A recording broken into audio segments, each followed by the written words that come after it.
Hello, my friend. Welcome back to the Holistically Well podcast.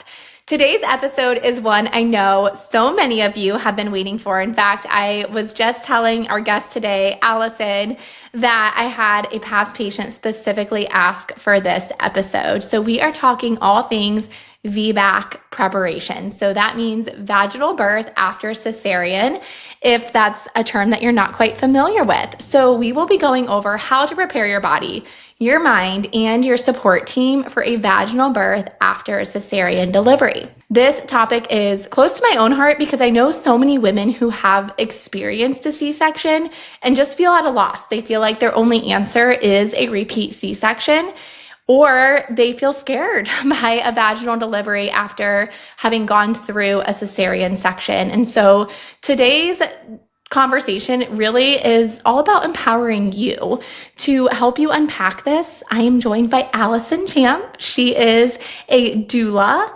in our area and a birth educator who has supported countless women through not only births, but also through VBAC preparation and successful vaginal births after cesarean, including her own, which we could actually call an HBAC, a home birth after cesarean, which she personally had. All right, Allison, I am so grateful to have you here. Could you first just tell our listeners about how you got into birth work and specifically supporting women through VBACs? Of course. Thanks for having me. So really, I got into birth work just from my own previous pregnancies. So I have 3 children. My first was a very typical, what I call first-time mom hospital induction. It went great. It went beautifully, especially knowing what I know now. I'm very thankful for how it played out. But with my second, I knew I wanted something different. So I had a home birth planned. Everything was great, beautiful, but at my 20-week scan, I was diagnosed with something called placenta previa. So this is where your placenta covers your cervix, and it is one of the reasons that you do need a necessary cesarean for. They had told me, most of them move, which they do. Very, very small percentage of previas actually stay. As baby gets bigger and adds more pressure to your cervix, it kind of pushes your placenta up and out of the way. Mine was just stubborn and didn't budge. I also had a doula with this pregnancy too. So just between my midwife, my home birth midwife, and a doula, I had learned so much just within that first, we continued care a little bit after my 20-week scan just to see if my placenta moved. But within that probably first 28 weeks, I learned so much that I had no idea even existed or the options that women had. So I knew going in after that pregnancy, I'm like, women need to know this information. I felt like it was just being gatekept. So after I had our second, probably about a year and a half after I had her, I got my doula certification. So started supporting women through hospital births, home births, birth centers. And then probably maybe within a year after that, I became a VBAC certified doula through the VBAC link. Honestly, I became a certified VBAC doula I wanted the information for myself, just knowing that we wanted more than 2 kids. We always did. But with that second birth, I knew I had a lot of information that I needed to be educated on. I had to work through my own trauma processing, and I really had to surrender and release my own fears if I was going to go into a third pregnancy. So I knew I wanted that information for myself, but I also wanted to be able to help women in this area who wanted that VBAC or didn't know what a VBAC was or needed more information or finding a supportive VBAC provider. I don't think, as last time I checked at least, there's no other VBAC certified doulas in the Dayton area. So I really wanted to become that and hopefully be a resource for those women. That's huge. And it's unfortunate that you had to go through the experience you had to go through, but I love it from the standpoint of you can relate to women going through this. You're not somebody who just, this is what I learned in a classroom and now I'm telling you X, Y, Z. It's like, no, you've actually lived it. You've gone through cesarean delivery yourself for a medical reason. Placenta previa is definitely something that we see, a necessary reason for C-section. And then you had a vaginal birth afterwards. And so you've been able to experience yourself what the mental and the physical preparation really feels like, and then what moving through the delivery feels like. Exactly. So why do you think so many women feel fear and confusion around VBAC today, around VBAC itself? And what do you wish more people understood? So I think the biggest thing is fear mongering. It used to be once a cesarean, always cesarean. And thankfully, we are getting away from that. So especially in our area, many providers are VBAC supportive. And I'll talk about it a little bit later, but there is a difference between supportive and tolerant. So we can get more into that. But there are a lot of supportive providers in this area, which is great. But the biggest risk and fear that providers have or will tell women who want to VBAC is placental abruption.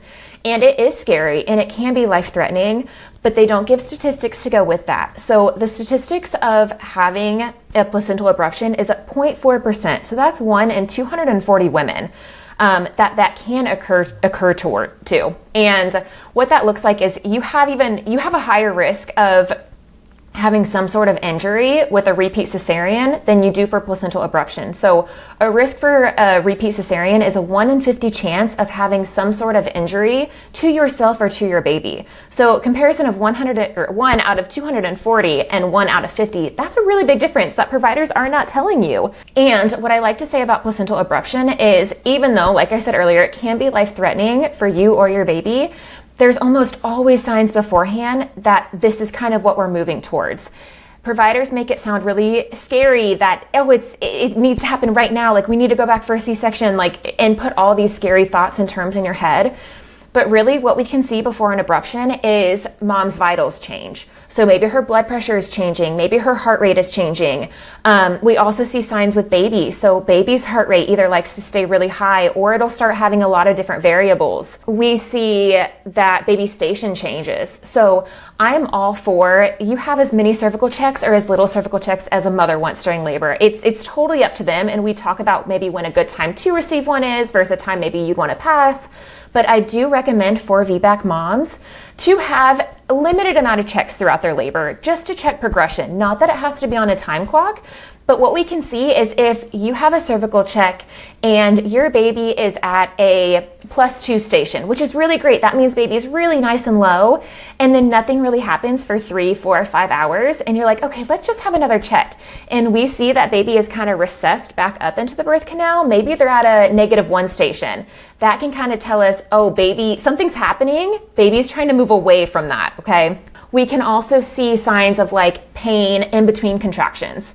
So not just contraction pain, but very sharp pain in between when you should be relaxing and being able to cope in between, And then we can also see excessive bleeding. So with all of these signs, you could have one sign, you could have all of them, but it's almost never emergent that, oh, we need to go back for a cesarean and you need to be put under right now.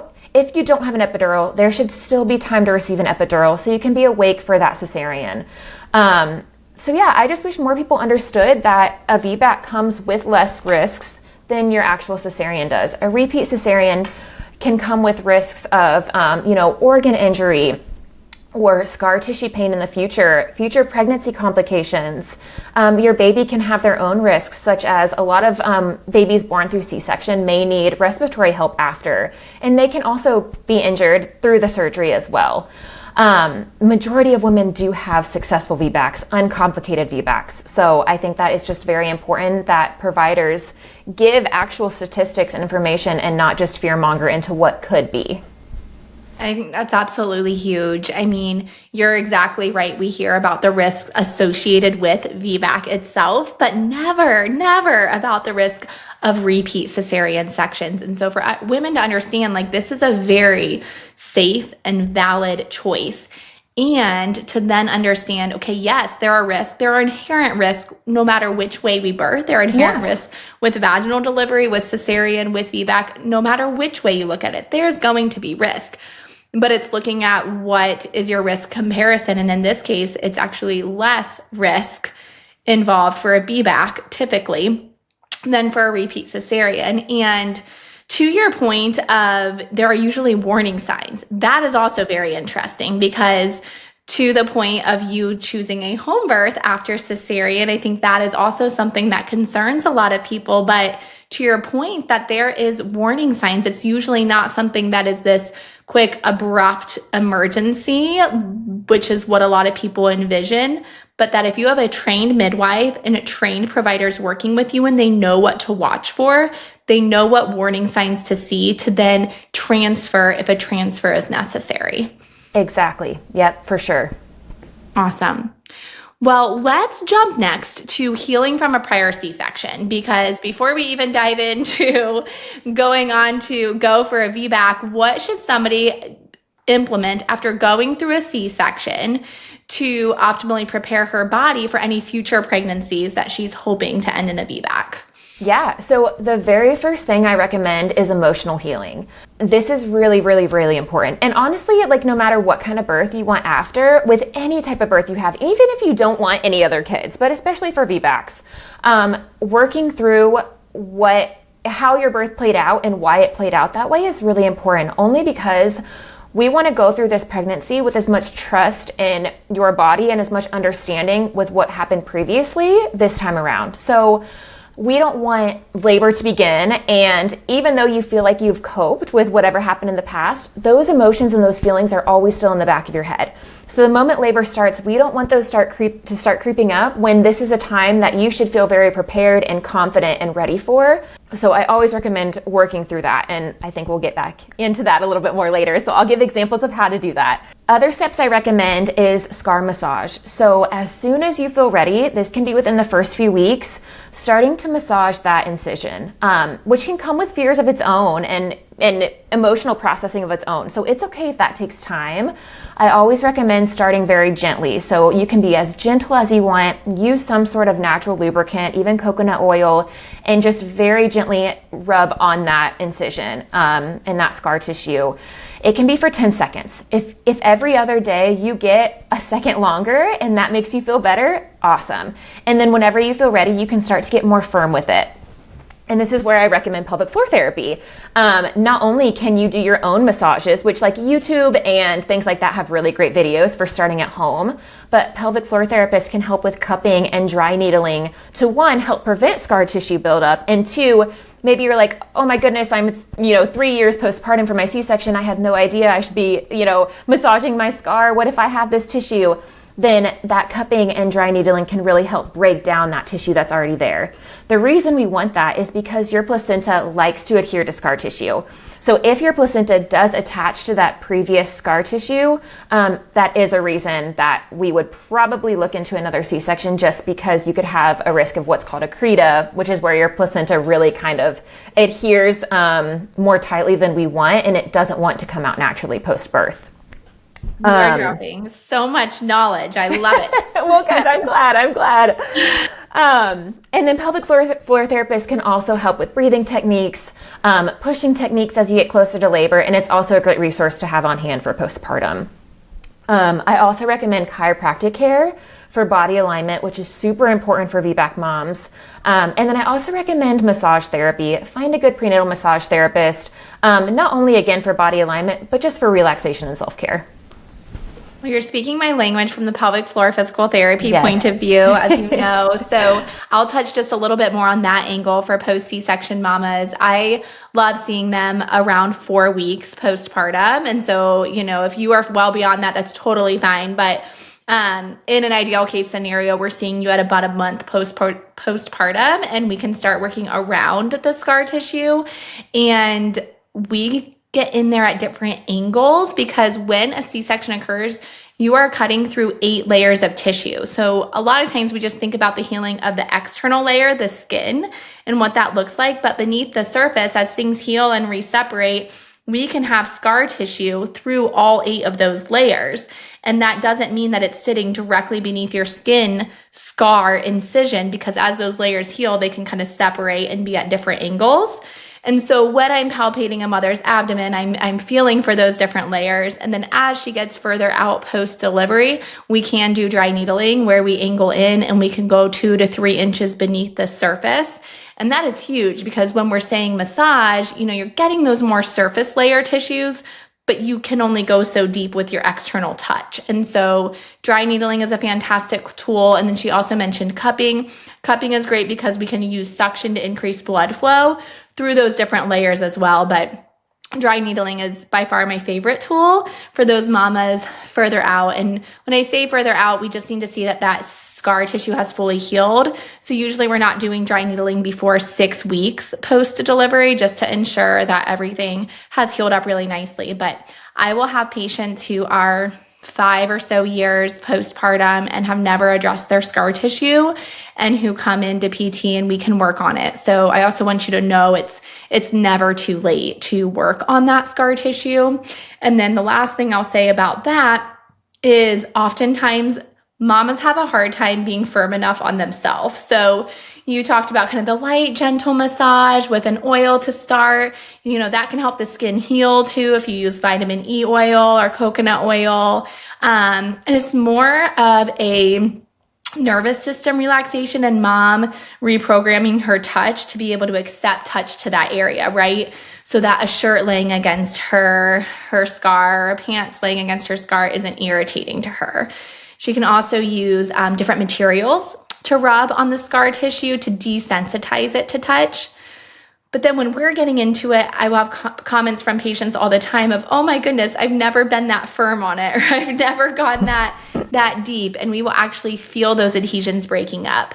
And that's just because when you're doing it on yourself, it can be hard to relax and get that deeper pressure.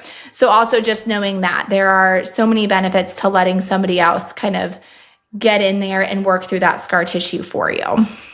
Yeah, exactly. Now, touching back on the lingering emotion side of things, because that was very interesting that you brought that up first, but I'm so glad that you did. How do you guide women in processing any lingering emotions or trauma from their previous birth before stepping into their next one? So I always like to say birth is 80% mental, 20% physical. So your mind is going to trick you or give up on you way quicker than your physical capabilities will. So even in just a regular birth, not a VBAC specifically, but we really want to mentally prepare for birth. But in a VBAC related, scenario, we want to process what happened in your previous births. We want to clear those lingering thoughts so they don't start coming back when your new labor starts. And like I mentioned earlier, it's always there in the back of your head. So we want this to be a time, if you're in your pregnancy or in your birth after your cesarean, we want you to feel totally confident and capable. And we don't want those previous thoughts coming back up like, oh, I just got checked, I'm 4 centimeters, and then think, oh wait, but this is when they told me I needed a C-section at my last birth when I was 4 centimeters. So we really want to work through that. And what that looks like is talking with your partner, talking with friends, talking with family, joining support groups. So this could be like Facebook support group or some sort of online support group, finding an in-person support group. The more you share your story, the more getting that off your chest will help you process what happened. I also recommend contacting your hospital or your provider and asking for your birth report. So deciphering your birth report is really important. It may be something where you were told in that moment that, something I hear a lot from other women are providers saying, I think your pelvis is just too small. Like, I'm not sure if your baby is just going to fit through, and that's when they're like, okay, sure, I'll have a cesarean. And in the time that feels validated. But then, a year, 2 years later, when they're starting to think about another pregnancy, they're kind of like, wait, I'm hearing more things about that. Like maybe that wasn't true. So what was the real reason behind my cesarean? And looking in your report and kind of actually reading the medical records of what happened can help you kind of put that in step by step and maybe give you more reassurance that, okay, maybe this wasn't necessary, which could be defeating in the moment, but also give you hope that you do have a success rate for a vaginal birth after cesarean. Personally, as a VBAC doula, I have a fear release worksheet that I give my clients. So not only do I give it to my clients, but I give it to their partners as well. So it's something I really think is important that they both fill out, just because even though the mom is the one who went through that experience physically, your partner was still there with you and they can hold trauma on that too. So maybe when you and your partner are discussing having another kid after this, maybe he's kind of holding on to these emotions that he's never talked about because he's tried to be strong for you, or he's just let you work through those emotions when really like deep down he feels things too. So maybe he's nervous about having another kid, or maybe it was like really chaotic and nobody talked to him. I've heard scenarios, and I've even been a part of scenarios where something's happening and the dad's just kind of in the corner and no one's acknowledging him. So he may have confusion on what happened. So I think both of them working through that together, filling it out on their own, giving each other an hour. Like, hey, you go to this room, I go to this room. We both fill this out for an hour. Let's come back and talk about what are your fears? What are your worries? What questions do you have? And what would you like to see play out differently in this birth? I think that is really, really important for that processing. Yeah, that is absolutely true. And our muscles hold on to memory. Our body holds on to memory, and memory in the form of trauma or negative emotions associated with it looks like tension. And what is one of the reasons that we hear for a C-section? Failure to progress, right? Or to your point, too small a pelvis, right? So these are with quotes around those verbiages. Exactly. Because that's not often actually true. The mother's body is just needing a little bit more time to move through those contractions, especially first-time mamas when the body's never done this before, right? But this brings up the point of working through those emotions beforehand so that we can let go of that tension, let go of that fear, which then ties directly into the physical, because we want the body to be nice and relaxed to allow the contractions to do their thing, to allow the contractions to increase dilation and moving baby down through our pelvis. So let's move next on to physical preparation and baby positioning to optimize chances for a VBAC. What does physical preparation look like for a vaginal birth after cesarean? And how important are mobility, alignment, and body balance? I always say body balance and body alignment is the most important thing for a VBAC. We want baby to come down and be in this perfect puzzle piece position, which is typically something called LOA. So that means your baby is head down, their chin is tucked, they're kind of favoring the left side of your belly, and they're facing down. So they're facing towards your tailbone, not up. Babies can be sunny side up and born that way all the time. They just make mamas work a little harder for it. So doing things, kind of like what I talked about earlier, chiropractic care is really important. Massage is really important. But movement during labor is also really important. You can absolutely have an epidural as a VBAC, and that is totally okay. But holding off on that epidural until you're a little bit further on into active labor would be more optimal, only because your body is going to tell you what position you need to get in to help encourage baby to get in that position too. Baby is trying to signal to our body, hey, this is what we need. So maybe that's why hands and knees feel really great, or maybe that's why squatting feels really great. Whatever that is, it's because your baby is telling you, yeah, I like this. I'm coping well with this. This is helping me help you progress. Even if your pelvis is just slightly misaligned or you're holding any of that tension in your body, it can help inhibit progression. So working through that during your pregnancy and continuing that throughout your labor is really important. For sure. And that's something that we're looking at every prenatal individual who comes in our office is we're checking their alignment first thing. And if they're rotated, usually mamas have a preference towards one rotation versus the other in terms of the pelvis. And we in physical therapy actually teach them how to help realign the pelvis on their own at home so that you have tools to help encourage the optimal alignment, because you're not most likely going to have a chiropractor appointment or a PT appointment an hour before you go into labor, right? Yes. That can happen. Yes, and I do recommend that. So some moms will be like, especially, if you had a really long first labor and we're not looking at like a precipitous, or you labored for so long and still ended up with a cesarean, and then you have a second baby and your labor, we don't expect it to go within 8 hours. Like, we think we're going to have some time here. I say, call your chiropractor. Call your pelvic floor therapist. If they have an opening, get in. Great, do it. Again, like you said, it is not always likely, or maybe it's the middle of the night and then by 8 a.m. things are progressed too much where you're like, I don't feel comfortable with leaving the house. But know that that's an option, and that can be really helpful if you have the time to do it and you're really close by. Absolutely go. Do it. Yeah, that's a great point. It's worth a call. It's worth a try at least. Yes. Since that oftentimes, and usually labor does begin in the evening, right? It can start at night. But so that you have the tools in your toolbox from the comfort of home to be like, oh yeah, okay, I'm starting to feel some contractions. Let me make sure my pelvis is in alignment. You can do the realignment techniques that we've taught you specific to your malalignment. And that can be really empowering and helpful for mamas. The other thing is where our body holds tension. So all of us are usually programmed to have one side of the body we might hold tension on more than others, or you as a doula might see like, oh, their left hip moves really well as they kind of sway side to side, but not the right. So those are also things that we like to work on during pregnancy or leading up to conception even.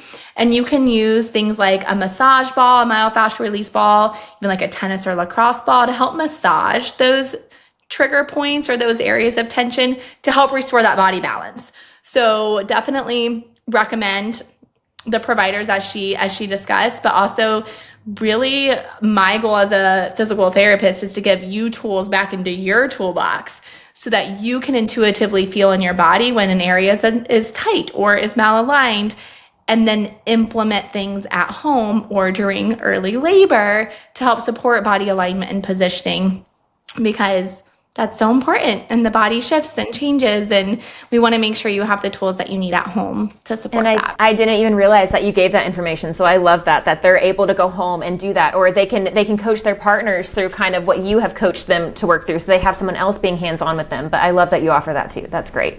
Absolutely.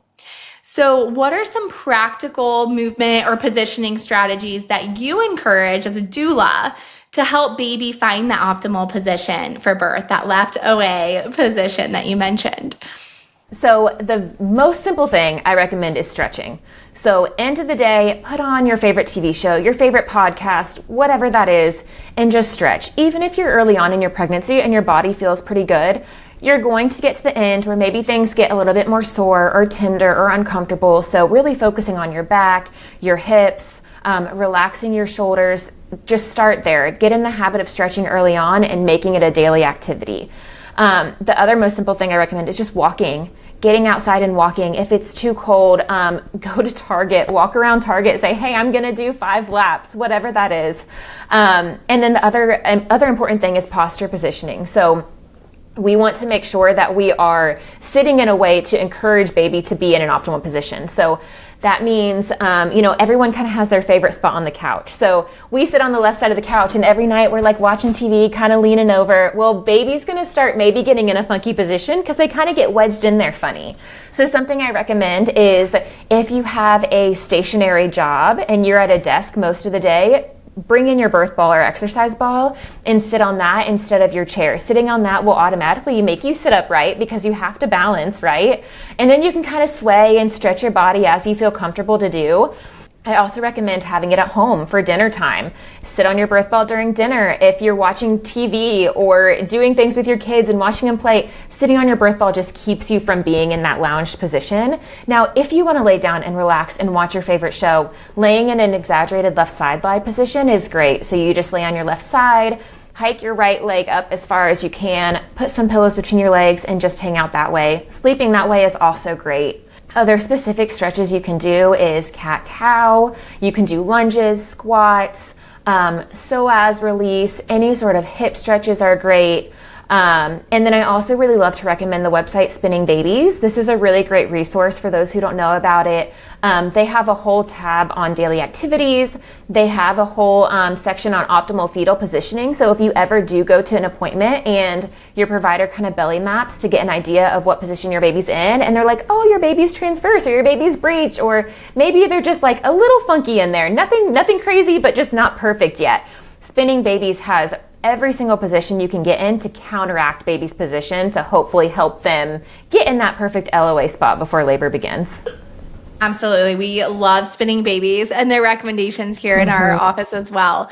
And those are such good points, because if you are continually going out of alignment or baby's positioning isn't correct, a lot of times we can look at those things that you're just doing throughout daily life, right? Because we could do a wonderful prenatal exercise flow for 20 to 30 minutes at the start of our day. But then if we're sitting in a desk chair or we're driving in our car and then we're sitting at our dining table and then we're sitting on our couch, the rest of the day, baby's just getting all cramped up, right? So what is most important is what we are doing consistently throughout our day. And so I love that cue to just use your birth ball, like use one of those big exercise balls as your chair instead of the couch, instead of the dining room chair, or even at your office. Oh my goodness, you will find yourself just naturally like tilting the pelvis forward and back, side to side. You're just getting more flow and movement in your body, which is going to give baby space to move into the optimal position. Absolutely. So let's next move to building a supportive VBAC team. Earlier, at the very beginning of today's episode, you mentioned there are VBAC supportive doctors or physicians, and then did you say VBAC tolerant? So let's break down the difference between the two. So VBAC supportive providers are ones that you bring up your birth plan and they're like, yes, absolutely, let's do it. Yes, I'm on board. A tolerant provider is, oh, sure, we can try that. Like their key word would always be try, or we could give it a go, or let's just see what happens. Those are kind of your bait and switch techniques is what we call those, is, oh, they sound really supportive and they sound like they're on your team, but really they're not like 100% believing in you. So you really want to watch out for those keywords. That makes sense. And I love that, again, you're putting the encouragement back into the mama and to just know that you have the right to change providers. So if you get kind of these red flags of like, all right, I don't feel like they're really vibing with my plan here, you can switch providers during your pregnancy. I switched providers during this fourth pregnancy at 27 weeks. So it's never really too late to switch. So what else should a woman look for in a truly VBAC supportive team? So I say that you are hiring your provider. They are not hiring you, right? You are choosing them. They have plenty of other clients. If you don't like them, or like you said, you want to switch, they're not going to bat an eye about that, okay? This is about you, not about them. So I always say go with a list of interview questions. If you are desiring a VBAC, and whether that's with your original provider that you had a cesarean with, or whether you're just searching for somebody new, a clean slate, go with interview questions. Ask them, what are your preferences on VBAC? What is your stance on VBAC? What limitations do I have for a VBAC? And that can mean like, do I have to be continuously monitored? Am I able to use water? Am I able to either get in the shower or submerge myself in a tub? You can ask about fluids. Do I need to have fluids during labor? And what I say about all of this is hospital policy, not law. So even though these are things that they want you to have as a VBAC mom, you have the right to decline any of that. But that's not fun to do, right? That makes more of a hostile environment. We don't want that for you, for your birth partner. So if they say these things and you're like, oh, well, I really wanted to be, like, I'm fine with continuous monitoring, but do we have any sort of mobile monitoring where I can still like walk around freely? And if they don't, and that's a big deal to you, okay, find somebody else. If you really, really want to utilize water during labor and they're like, no, we don't allow that. If that's a big deal to you, find somebody else, because there are providers, whether you're in this area or a different part of the area, there are providers that will allow that. I already mentioned the difference between supportive and tolerant. So make sure you are looking for those bait and switch or red flag kind of comments. So that can be them saying, we need to have an induction before 40 weeks, cutting you off at 40 weeks. That's a red flag. If you have a provider that's saying, we're not going to induce at all, you get to 40 weeks, it's straight to a C-section because they think an induction for a VBAC is unsafe. That's a red flag. If they give you any doubts or say those keywords like try or maybe or we'll see, that's not having confidence in you, which means you're not going to have confidence in yourself if you're going to every single appointment hearing those terms. That's a red flag. If they talk about your placenta failing after 40 weeks, that's a red flag. Putting your dilation on a time clock. So sometimes you'll hear it say, we want you to dilate 1 centimeter every hour. And if you're not, that's a C-section after 10 hours. That's a red flag, okay? Especially if you had a C-section with your first baby. We are still considering you a first-time mom as your second baby. If you have never had a vaginal birth, it is normal for your labor to take over 24 hours, 30 hours. That is a variation of normal, and it's important to know that. Or just telling you in general that they are the professional and they know best, okay? We want to trust them as our professional, but we know our bodies best and we need to advocate for that. Amazing. Mic drop. Hopefully other women think it's helpful too. Yes, because what you were saying are just so many things that I know so many women have been told, and to just understand that there are other options, and there are just a lot of C-sections that are done unnecessarily, and a lot of providers who are very apt to do them again and not give you this opportunity. Now, do you know the typical decision in terms of number of cesareans for allowing a VBAC to happen. So obviously we've been talking a lot about the mama who's had one C-section and is wanting a VBAC. What about a mama who has had two C-sections? Is this even an option for her? Absolutely. Even after 3 cesareans, I've had a few clients who've had 3 cesareans and still want a VBAC. I would say that's typically the cutoff. Or even if you're listening to different, birth podcasts or VBAC stories, you rarely hear any stories after 4 cesareans. But what I do like to mention too is your risk, whether it's your first cesarean or your third, and you are desiring a vaginal birth, your risk stays about the same no matter how many cesareans you've had.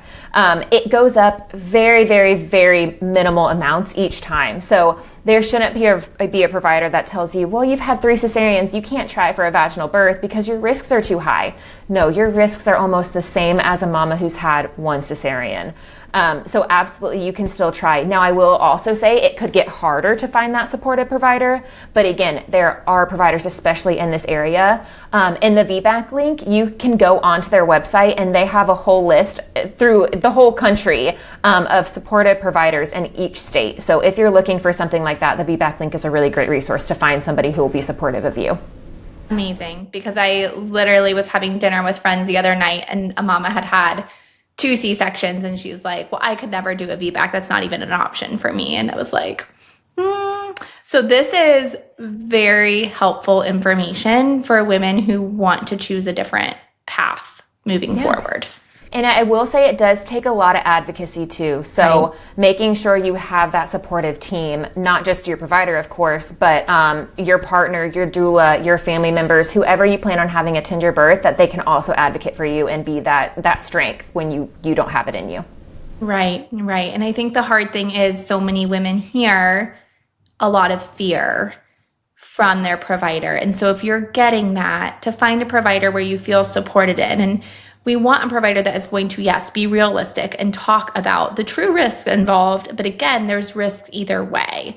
And so recognizing that and finding somebody that you feel aligned with, I think is huge. Exactly. Awesome. So moving on to more the mindset and like trusting of your body again piece.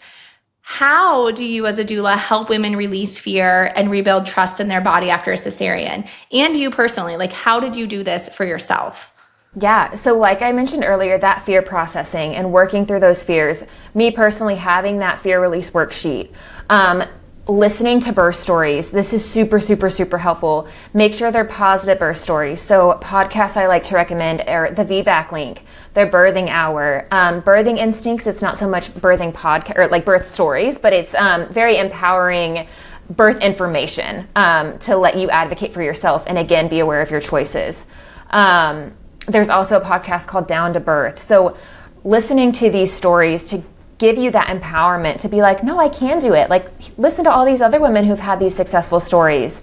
That's really, really beneficial. Watching birth videos, not just with you, but with your partner. Again, watching how labor plays out. It's great for your partner to watch how the birthing woman acts, the position she gets in, the sound she makes, because most likely this is his first time being involved in this too. And letting him know, okay, this is like the wife is able to say, or your partner is able to say, this is the position, or look at the way that this partner supported her. I really love that. I think I would love if you did that for me, and letting them be on the same page with that. Are there any like specific, outside of what you've already mentioned, but as a mama starts to prepare for delivery, right? So she's moved past her first birth or her last birth that ended in cesarean. She's processed that trauma. She feels like she's in a better headspace. And now she is 34 weeks pregnant and she is being like, wow, this due date's coming. I'm preparing for this VBAC.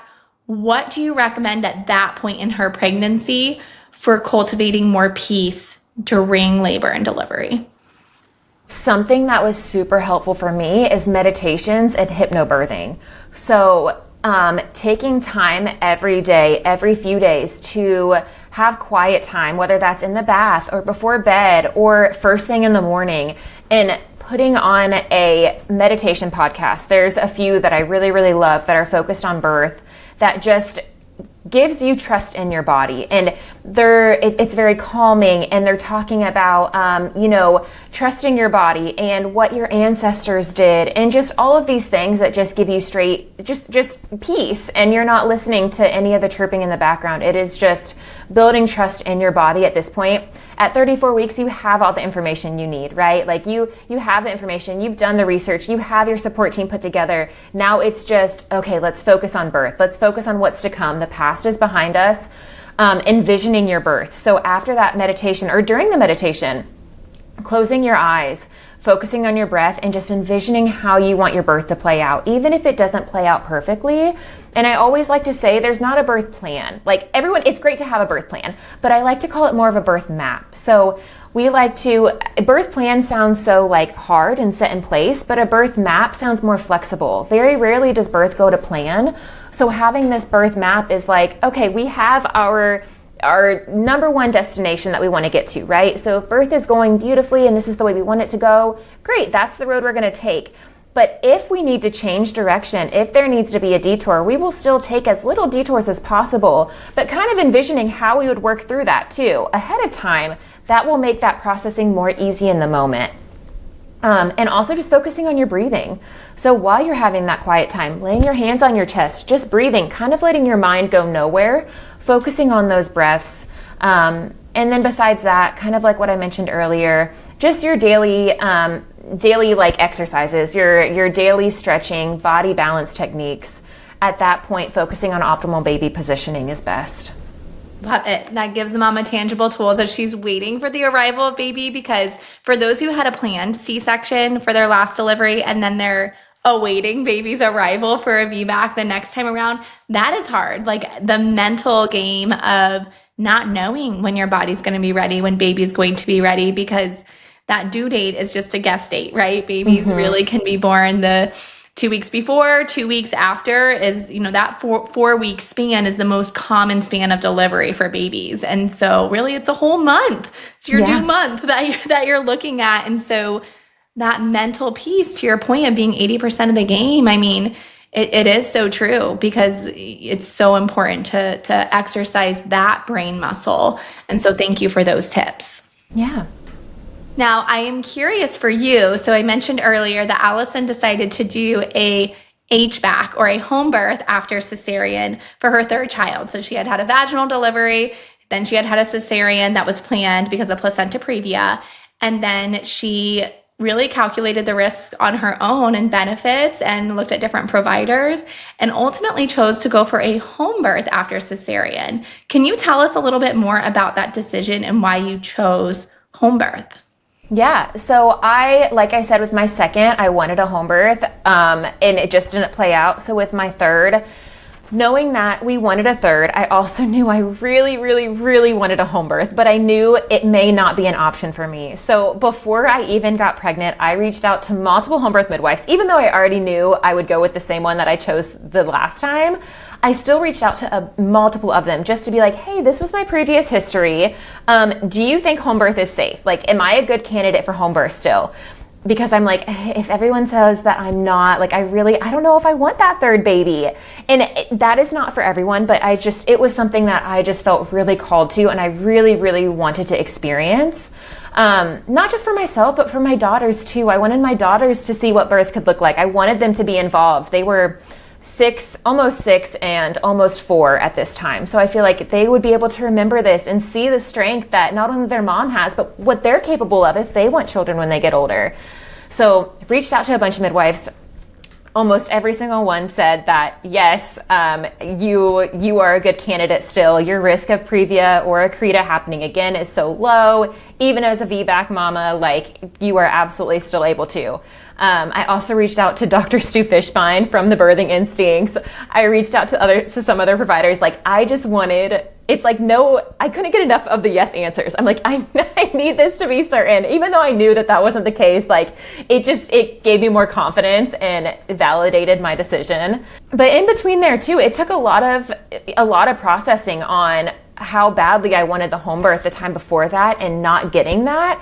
And not only not getting a home birth, but not even getting a vaginal birth and not getting literally any part of my plan allowed to happen. That was really, really hard to work for. And it was hard because it was out of my control. There was nothing I can do about that.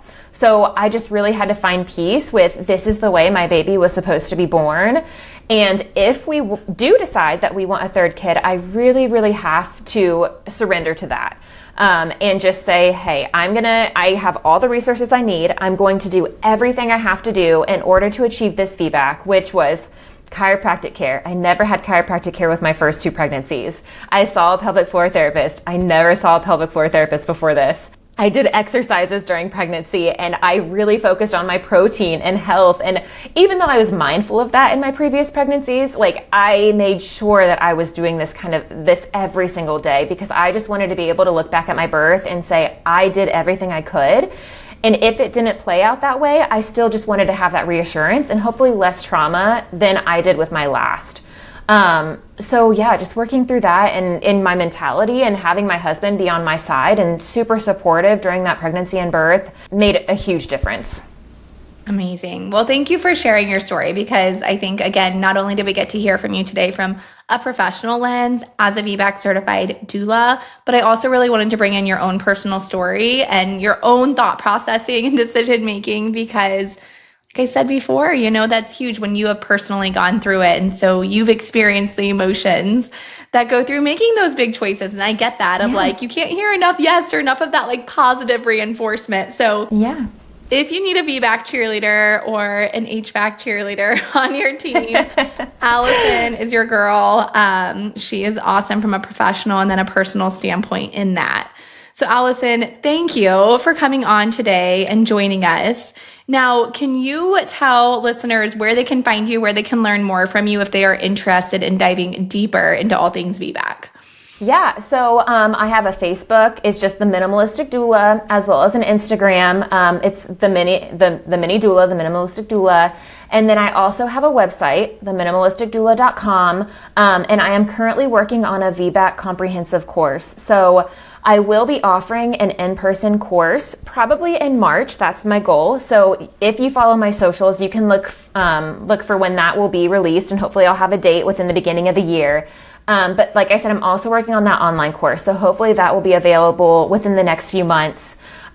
If you are a VBAC mama listening, I'm looking for moms to share their VBAC stories that I can put in this course. So if you're willing to share, I would love for you to reach out and share your story with me. That could either be through just a phone call like this, or you can just email me your story. I would be really appreciative of that. Or if you have any questions, please reach out. Consultation calls are always free. So even if you're not in the area and you're just trying to figure out what a doula can offer or something that you're looking for in a doula or a VBAC provider, I'm happy to answer any questions. I don't want to withhold any information.